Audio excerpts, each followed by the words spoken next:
Tinocando TV. É aqueles caras aqui. Vai ser bom. A vida e a morte de Tupac. Só bora.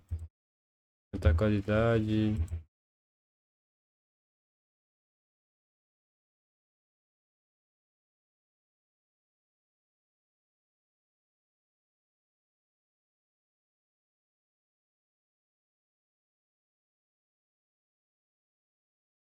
Peraí, deixa eu ver.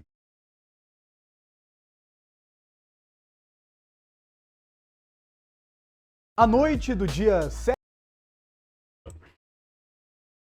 Já deixa o like. Se inscreve no canal aí. No canal do Cássio, se inscreve no meu canal. Aí já segue no Instagram também. 7 de setembro de 1996 tinha tudo para ser mais uma noite daquelas em Las Vegas. Nesse dia, Mike Tyson e Bruce Seldon se enfrentariam em uma luta pelo título mundial dos pesos pesados. Esse evento, obviamente, atraiu muito público, incluindo a celebridade. A cantora Madonna estava presente. O ator Denzel Washington, a estrela da NBA, Shaquille O'Neal, mas talvez o nome mais lembrado dessa noite foi de Tupac Shakur. Ele não é lembrado pelo que aconteceu durante o evento, mas sim pelo que aconteceu depois. Bem, caralho, mano. Mano, imagina se o Tupac tivesse vivo, velho. Caralho, não sei o que ia ser muito foda, velho. Os pessoal, pros jovens, né, que não viu ele no auge. Impossível, mano. Caralho, caralho. Poucas horas após o fim da luta, Tupac foi declarado morto após ser alvejado com 13 tiros. Ninguém sabe ao certo o que aconteceu naquela noite. Afinal, este caso segue aberto sem uma conclusão final até hoje. Quem foi o mandante desse assassinato? O que essa pessoa poderia ganhar com isso? O que nós sabemos é que neste dia o mundo perdeu uma de suas grandes estrelas. Tupac é, sem sombra de dúvidas, o nome mais importante do hip hop. Sua história está permeada de intrigas, brigas de gangue e momentos. Aí, quem tava no vídeo, quem que vocês acham? Pra mim ele é o cara mais influente do hip hop. Não teve outro, acho que nem vai ter cara mais influente que ele, né? O Tupac sempre vai ser o cara mais influente, tá ligado? O GOAT do hip hop. Ele é o GOAT. Marcantes. Mas como tudo isso aconteceu? Como foi a vida e a morte de Tupac? Hoje, no Biografão. Calma. Oi, eu sou o Tinoco e a história de Tupac Amaru Shakur começa muito antes dele mesmo nascer. Seu nome, que hoje é conhecido mundialmente, na verdade era Leslie Parrish Crook, mas a sua mãe, Afeni, resolveu mudar pouco depois de seu nascimento, rebatizando o pequeno garoto com o nome de um grande líder indígena peruano, Tupac Amaru II, que no século XVIII liderou uma grande rebelião popular contra o domínio espanhol. Essa cultura de trocar os nomes era comum dentro de algumas comunidades negras que buscavam uma conexão, um retorno dos elementos africanos na identidade afro-americana. Afeni, podemos dizer que foi a figura mais importante da vida de Tupac. Ela foi uma grande ativista dos direitos civis, sendo inclusive membro dos Panteras Negras. Esse grupo surgiu nos meados ali de 1960 como uma resposta à brutalidade policial contra a comunidade negra e as desigualdades sociais enfrentadas por eles. Com isso, Tupac cresceu em um ambiente cercado por esse espírito revolucionário. Afeni, inclusive, conheceu seu primeiro marido, Lumumba, dentro dos Panteras. O problema é que, durante o final da década de 60, o grupo foi intensamente perseguido, tanto que Afeni e Lumumba foram presos em 68. Durante o tempo que passaram na cadeia, os dois se distanciaram bastante. E assim que ela foi liberada, Afeni conheceu outro homem, Billy Garland, outro ativista dos Panteras Negras, e pouco tempo depois ela engravidou. Só que aqui a nossa história começa a ficar um pouco insana. Afeni estava em liberdade condicional, ou seja, ela ainda iria enfrentar o seu julgamento. Ela tinha a possibilidade de pegar uma sentença de até 300 anos de prisão. E como se não bastasse, ela decidiu recusar todos os advogados para se defender sozinha no tribunal. Na época, esse foi o mais longo e o mais caro julgamento da história de Nova York. E por incrível que pareça, ela foi absolvida de todas as acusações e apenas um mês depois, isso foi feito a Tupac. Ó o homem, tá maluco. A história de Tupac está diretamente ligada a seu pai, ou melhor, a falta de seu pai. Pouco antes do nascimento, Billy Garland se afastou de Afeni e não se manteve presente durante grande parte da vida do filho. Depois que Tupac nasceu, Afeni deixou de lado os Panteras Negras para poder cuidar de seu bebê. Nesse meio tempo, ela começou um relacionamento com Mutulo, irmão mais novo de Lumumba, com quem ela teve uma filha. Foi Mutulo, o homem que chegou mais perto de ser uma figura paterna pro Pac, tendo um impacto mais significativo em sua formação. O problema é que ele também era um membro dos Panteras Negras, fazendo com que ele passasse muito tempo preso, longe da família. Com todas essas influências, o jovem Tupac Shakur cresceu em um ambiente sociocultural profundamente marcado por tensões raciais, pobreza e violência urbana. Ele passou sua infância em bairros predominantemente negros, como West Harlem, em Nova York. A luta pela sobrevivência diária era evidente, e as disparidades sociais estavam em cada esquina, alimentando um sentimento de frustração e revolta entre os moradores. Pouco tempo depois, Afeni se mudou com seus filhos para Baltimore, onde a situação não parecia melhor. Foi imerso nessa realidade que Tupac começou a desenvolver seu talento artístico quando entrou para uma escola no ensino médio voltada para o ensino na arte. Logo de cara, Tupac se destacou no teatro, na poesia, na dança e na música. O cara tinha o dom, pô. Ele nasceu com o dom. O cara nasceu com o dom da arte, mano. Que isso. Doideira. Aptidão natural para se expressar de maneira cativante e autêntica, o que rapidamente chamou a atenção de seus professores e colegas. No teatro, Tupac mostrou um talento excepcional, interpretando personagens complexos e demonstrando uma profunda compreensão das emoções humanas. Na poesia, Tupac usava as palavras como um veículo para explorar suas experiências de vida, seus sentimentos e suas reflexões. Eu acho que o Tupac tivesse vivo, viado. Eu acho que ele teria ganhado muito Oscar, viado. Muito. Acho que, tipo assim, ele ia atuar pra caralho, tá ligado? Fazer muito filme. Sobre o mundo ao seu redor. Algo que mais tarde se refletiria em suas letras que moldaram o hip hop. Mas aqui nós chegamos em um dos momentos mais conturbados de sua vida. Nessa época, os Estados Unidos passaram por uma das mais violentas epidemias de droga, e sua mãe foi uma das afetadas. Afeni, por sua vez, percebe conscientemente que sua situação estava piorando. Assim, para tentar amenizar o impacto em seus filhos, ela decidiu enviá-los para morar com uma amiga na Califórnia. Agora, com uma vida nova em uma comunidade na Bahia de São Francisco, Tupac se matriculou na Tamalpais High School. E assim como muitos jovens negros de sua época, ele começou a absorver uma nova cultura que estava surgindo, o hip hop, que emergia como a voz das ruas e refletia a luta da juventude negra. Nos anos 80, o rap e o hip hop como um todo começou a ganhar força como um movimento cultural de resistência nas comunidades afro-americanas. O gênero surgiu no Bronx, mas rapidamente se espalhou por todo o país. Um dos nomes mais impactantes da época foi o grupo NWA, que falava muito sobre a realidade. Caralho. Mano, quem não conhece vai escutar NWA, velho. Quem quer começar a escutar rap, quer entender, mano, hip hop, escuta NWA, mano. É muito foda. Quer dizer, era muito foda, né, mas é muito verdade de Compton, Los Angeles, fundando o que hoje é conhecido como o gangsta rap. Agora você tá pensando, mas quem fazia parte desse grupo? Na verdade, ninguém muito relevante. Só nomes como o Ice Cube, o Dr. Dre e o Eazy-E. Nesse ambiente, Tupac começou a enxergar o hip hop como algo além simplesmente da música, mas como uma forma de ativismo e resistência cultural. Ele estava imerso em um cenário onde a arte era uma forma de sobrevivência. Assim, a carreira musical de Tupac começou a se formar em 1989, quando ele adotou o nome artístico de MC New York. Nesse mesmo ano, ele começou a frequentar as aulas de poesia de Leila Eisenberg, uma professora e escritora que tinha uma forte ligação com a comunidade artística e que viu em Tupac um talento nato. Por isso, Leila se tornou sua mentora e empresária, ajudando Tupac a refinar suas habilidades e o incentivando a entrar de cabeça no rap. Isso fez ele conseguir um importante avanço em sua carreira ao assinar com o Anton Gregory, empresário do grupo de rap Digital Underground. Tupac só veio a fazer sua estreia profissional em 91, já sob o nome de Tupac no single Same Song do Digital Underground. A partir desse ponto, Tupac começou a ganhar cada vez mais reconhecimento, até que alguns meses depois, ele lançou um álbum que mudaria não somente a sua vida, como também a história do hip hop para sempre.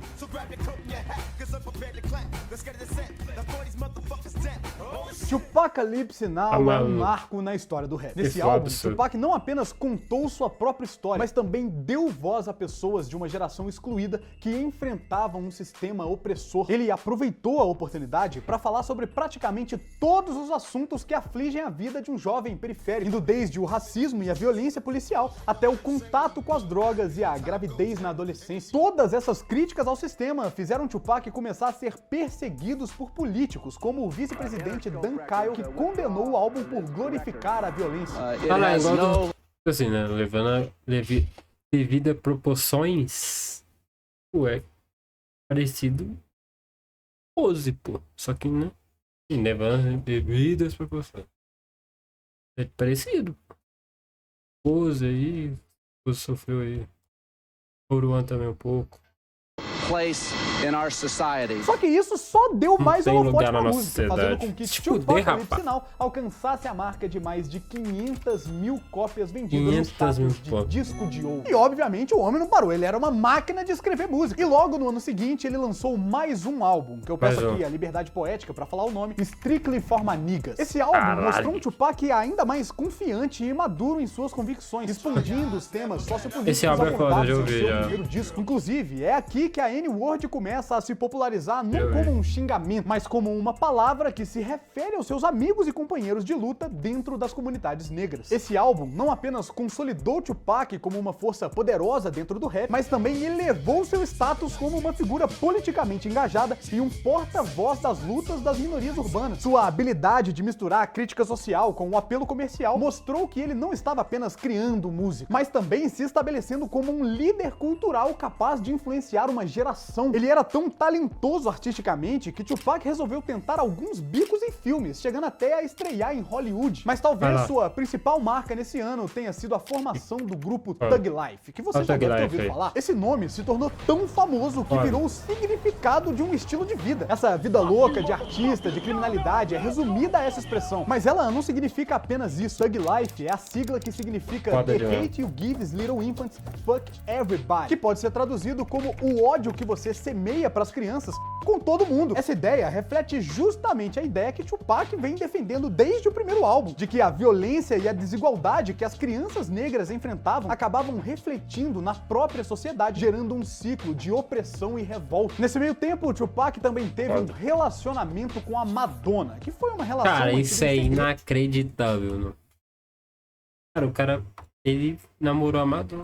E fora dos holofotes. Enquanto Tupac ascendia em sua carreira profissional, a violência da qual ele tanto falava acabou o atingindo. Em 30 de novembro de 1994, Tupac foi pego em uma emboscada enquanto chegava na gravadora Quad Recording Studios, em Manhattan, Nova York. Ele estava a caminho do estúdio para gravar com um dos nomes mais conhecidos do rap na época, Notorious B.I.G. Assim que ele entrou no prédio, assaltantes roubaram suas joias, incluindo um anel de diamante. Durante o ataque, Tupac foi baleado 5 vezes, com ferimentos no braço, na cabeça e na virilha. Mesmo assim, ele conseguiu sobreviver. E durante o resgate, Tupac gerou uma das fotos mais icônicas do rap, quando ele levanta o dedo do meio para um policial, enquanto está sendo colocado na ambulância todo ensanguentado. Após tudo isso, Tupac começou a questionar quem seria o cabeça do ataque. Logo de cara, ele começou a pensar em 2 nomes que estavam no mesmo prédio na noite do ataque, e que você já deve ter ouvido falar. O primeiro é justamente Notorious B.I.G. e o segundo é o Sean Diddy Combs, conhecido como Puff Daddy, diretor da gravadora Bad Boy Records, da qual Big fazia parte. Tupac acreditava que eles sabiam sobre o atentado e que estavam de alguma forma envolvidos, ou pelo menos coniventes. Para piorar a situação, pouco tempo depois, Big e seu grupo lançaram a música Rush. Um dos maiores álbuns da história, esse álbum aqui, ó.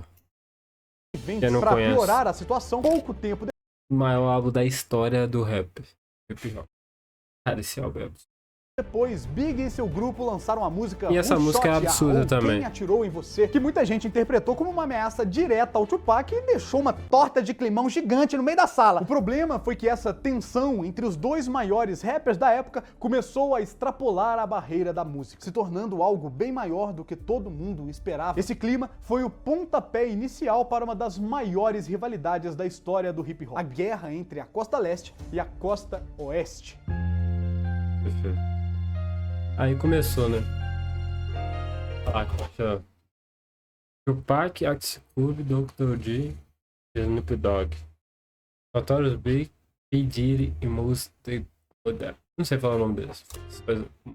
Durante os anos 90, os Estados Unidos foi dividido entre a costa leste do Big, do P. Diddy, e a costa oeste de Tupac, Dr. Dre e Snoop Dogg. O problema é que essa briga entre os dois lados alimentou uma disputa entre as gangues americanas, os Crips contra os Bloods. A rivalidade entre essas gangues frequentemente resultava em confrontos violentos que acabaram por influenciar a cultura do hip hop e, por sua vez, a percepção pública sobre a música e seus artistas. E como se não bastasse, no meio de toda essa treta, Tupac passou por um dos momentos mais controversos da sua história, quando ele foi acusado de abuso sexual. A jovem de 19 anos, que não teve seu nome revelado para proteger sua privacidade, revelou à polícia que estava com um artista em um quarto de hotel em Nova York quando vários de seus amigos entraram no recinto e cometeram o ato. Tupac alega que esteve com ela, mas precisou sair do quarto em um certo momento, não presenciando a violência. Os exames de corpo e delito não apresentaram nenhuma prova física conclusiva que corroborasse para a acusação de abuso. Por isso, o julgamento do crime precisou se basear principalmente na palavra da vítima contra o acusado. Sendo assim, Tupac foi declarado culpado, sendo sentenciado a até 4 anos e meio de prisão. Quando o julgamento terminou, Tupac olhou nos olhos da vítima e pediu desculpa, dizendo que eu não estou pedindo desculpa pelo crime, mas sim pela situação. Espero que com o tempo você conte a verdade. Eu sou inocente. Já o juiz, Tupac disse que você nunca olhou nos meus olhos, você nunca usou a sabedoria de Salomão. Eu sempre senti que você tinha algo contra mim. Desde o julgamento até o final de sua vida, ele era Tupac muito foda, mano. Não tem como. As acusações, insistindo que foi um encontro consensual e que ele não havia participado de nenhum ato de violência. O rapper sempre sustentou a sua inocência, afirmando que estava sendo injustamente acusado devido à sua fama e à sua cor, corroborado pela imagem do Thug Life. Durante o período em que passou preso, o relacionamento de Tupac com Madonna chegou ao fim. Nesse meio tempo, ele escreveu algumas cartas para ela, inclusive uma em 2009 foi leiloada por $3 milhões. Tupac também escreveu o poema Noite Estrelada enquanto estava preso, em homenagem ao pintor Vincent Van Gogh. Tupac usou o poema para refletir sobre a luta interna de Van Gogh com a saúde mental e a beleza trágica de sua obra. Inclusive, a gente já tem um vídeo aqui no canal sobre a saúde mental do Van Gogh. Se você tiver interesse, é só clicar aqui. O mais bizarro de tudo é que durante a sua prisão, Tupac lançou o que talvez seja o seu álbum mais famoso, Me Against the World, ou Eu Contra o Mundo. Obviamente, ele tinha gravado esse álbum antes de ser preso, mas por ter saído durante a sua prisão, este é considerado um dos álbuns mais icônicos da história do hip hop, destacando-se pela profundidade emocional e lírica de Tupac. Me Against the World traz um Tupac mais introspectivo e vulnerável, lidando com temas como morte, depressão, solidão e medo, ao mesmo tempo que expressava sua raiva e sua revolta pelas injustiças que sofria. Tupac considera esse seu trabalho mais profundo, mostrando uma maturidade artística que transcendeu as polêmicas de sua carreira. O impacto do álbum foi imediato, com ele estreando no topo da Billboard, vendendo 240 mil cópias na primeira semana. Um dos singles mais notáveis foi Dear Mama, uma homenagem à sua mãe Afeni, e um reconhecimento das lutas e sacrifícios que ela fez para criar o filho em meio a circunstâncias tão difíceis. E depois de 8 meses preso, em 1995, Tupac recebeu uma oferta que mudaria a sua vida. Suge Knight, dono da gravadora Death Row Records, pagaria sua fiança de $1,4 milhão em troca de um contrato exclusivo com eles, e Tupac aceitou. Dessa forma, sob a tutela de Suge Knight, ao mesmo tempo que Tupac foi impulsionado a produzir música com uma urgência e intensidade renovadas, ele também se viu cada vez mais envolvido nas batalhas entre a Death Row e a Bad Boy Records. A associação com a gravadora da Costa Oeste, embora altamente lucrativa, o colocou em uma posição vulnerável à medida que as tensões entre as costas continuaram a crescer, culminando em uma série de confrontos públicos e privados que agravaram ainda mais a situação. Y'all don't love us. Well, let it be known then. We know y'all East Coast. We know we at East Coast and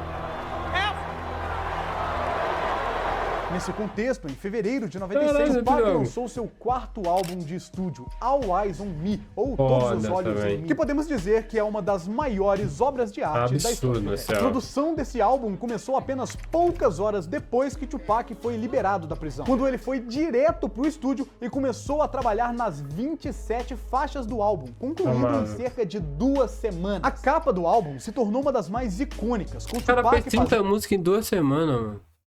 Tendo o W com os dedos em uma referência ao West Side, ou a Costa Oeste. E pouco tempo depois, Tupac ainda lançou uma diss, atacando e ameaçando explicitamente os artistas da Costa Leste, principalmente com o Big e o P. Diddy, com uma faixa chamada Hidden Up, ou Maior música da história do rap. Foda-se.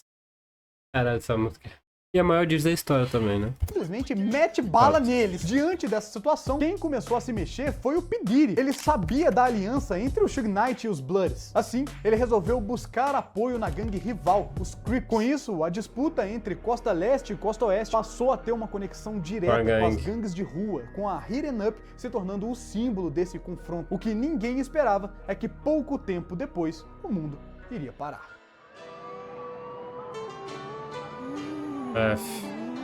Em 7 de setembro de 1996, Tupac Shakur e Suge Knight assistiram à luta de boxe do Mike Tyson no MGM Grand Las Vegas. Após o evento, Tupac retornou ao seu quarto de hotel, mas logo saiu com Knight novamente em uma BMW preta a caminho de uma boate do próprio Suge. Por volta das 23 horas, o carro foi parado por policiais devido ao som alto, mas eles foram liberados sem receber uma multa. Cerca de 15 minutos depois, enquanto aguardavam em um semáforo, um Cadillac branco de 4 portas parou ao lado do carro de Tupac, de onde foram disparados 13 tiros. Tupac, que estava no banco do passageiro, foi atingido 4 vezes, uma no braço, uma na coxa e 2 no peito, sendo que uma das balas perfurou seu pulmão direito. Suge Knight, que estava dirigindo, foi atingido apenas por estilhaços na cabeça, mas seus ferimentos não eram graves. Tupac foi imediatamente levado ao centro médico da Universidade do Sul de Nevada, onde os médicos o sedaram fortemente e o colocaram em suporte de vida. Durante sua internação, membros da Death Row Records montaram guarda ao redor do hospital, temendo pela sua segurança. Após 6 dias de luta, em 13 de setembro de 1996, Tupac faleceu devido a uma hemorragia interna aos 25 anos. 25 anos, viado. Tá novo demais. Foram insuficiência respiratória e parada cardiorrespiratória, resultantes dos múltiplos ferimentos de bala que ele sofreu. No dia seguinte, seu corpo foi cremado em uma cerimônia privada. A investigação do assassinato de Tupac demorou décadas para ter algum desfecho, com pouco avanço significativo nos primeiros anos e um notável desinteresse das autoridades em resolver o caso. O fato de ele ser um rapper, uma figura polarizadora que confrontava diretamente o sistema, foram todos esses fatores que podem ter contribuído para a falta de progresso na investigação. Essa sensação de negligência por parte das autoridades alimentou a revolta entre seus fãs e a comunidade do hip hop, que até hoje clamam por justiça. Os fãs do rapper só puderam ter alguma esperança de ver esse caso concluído em setembro de 2023, 27 anos depois da morte de Tupac, quando a polícia do estado de Nevada prendeu Duane Kate Davis, mais conhecido como Keef D, suspeito de ser o mandante do assassinato de Tupac. As investigações da polícia mostraram que o réu não foi responsável por puxar o gatilho diretamente, mas ele era o líder da gangue Crips que assassinou o artista. No entanto, em julho de 2024, o caso teve uma reviravolta, quando Keef D teria indicado à polícia que Diddy Combs ofereceu $1 milhão para que Tupac fosse morto. É importante destacar que Diddy nunca foi formalmente acusado pela morte de Tupac, e ele negou veementemente qualquer envolvimento no assassinato ao longo dos anos. Em um desdobramento bem mais recente, Diddy acabou preso no dia 16 de setembro de 2024. Porém, sua prisão foi em decorrência de acusações que não estão ligadas ao assassinato do Tupac. Acredita-se que com a condenação do Diddy podem vir à tona diversos crimes que ele pode ter tido a participação, incluindo a morte de Tupac e também a de Notorious Big. Ele também sofreu um atentado 6 meses depois da morte do Pac. Especula-se que Diddy viu que Tupac passou a vender mais depois que morreu, e como Diddy tinha os direitos musicais do Big, uma coisa levou a outra. Mas é importante deixar claro que nada disso é comprovado. Ao todo, Tupac vendeu mais... Mano, dá pra acreditar nessa história, mano. Caralho, mano. Loucura. Mano, podia ter isso é loucura. Mais de 75 milhões de discos em todo, um feito que o coloca entre os artistas mais vendidos de todos os tempos. Tupac ainda lançou um álbum póstumamente lançado sob o nome de Machiavelli, um alter ego que Tupac adotou nos últimos meses de sua vida em homenagem ao filósofo italiano Niccolò Maquiavel. Sobre as cinzas de Tupac, diversas especulações surgiram ao longo dos anos. Uma das teorias mais comentadas é que membros de seu antigo grupo teriam misturado suas cinzas à maconha e fumado em suas sua homenagem, cumprindo desejo que Tupac teria expressado em vida. A influência de Tupac se estendeu além das fronteiras dos Estados Unidos, chegando ao hip hop brasileiro. Vários artistas nacionais fazem referência ao nome e ao estilo de Tupac. Na música Nego Drama dos Racionais, por exemplo, Mano Brown diz: cola um pôster do Tupac aí, que tal o que cê diz? Sente o negro drama, vai, tenta ser feliz. O grupo Racionais MCs foi fortemente influenciado pelo conceito de Thug Life, que o inspirou a criar o estilo Vida Louca, que ecoa das mesmas questões sociais de resistência e empoderamento que Tupac defendia, ligando suas mensagens de luta e sobrevivência nas periferias de São Paulo às de Tupac nas ruas de Los Angeles. Com tudo isso, podemos dizer que Tupac não foi apenas um artista, mas sim a voz de uma geração. Ele vivia intensamente cada letra que escrevia. Para mim, uma das suas melhores músicas é Changes, porque você consegue sentir o espírito de Tupac em cada palavra dita. Ele diz que não consegue ver mudanças no mundo e que acorda toda manhã pensando se vale a pena viver essa vida. Mas Tupac conclui que nós só vamos começar a ver mudanças verdadeiras quando nós compartilharmos a vida uns com os outros, quando nós aprendermos a nos vermos como irmãos e não como estranhos. Infelizmente, o mundo perdeu uma de suas estrelas, mas seu brilho estará para sempre com a gente.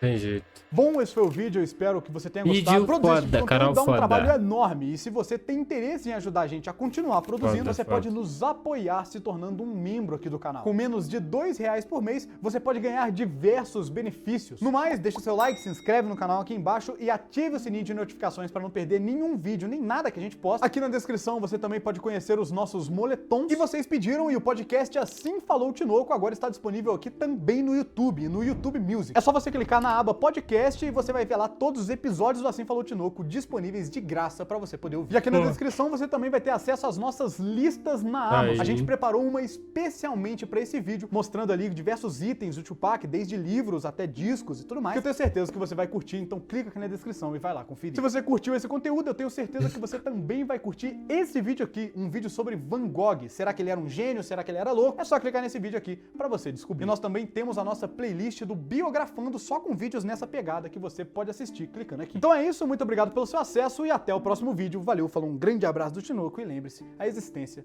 é passageira. Tchau. Aí, foda, vídeo foda. Cara, já deixa o like, se inscreve no canal. Caralho, foda, tipo,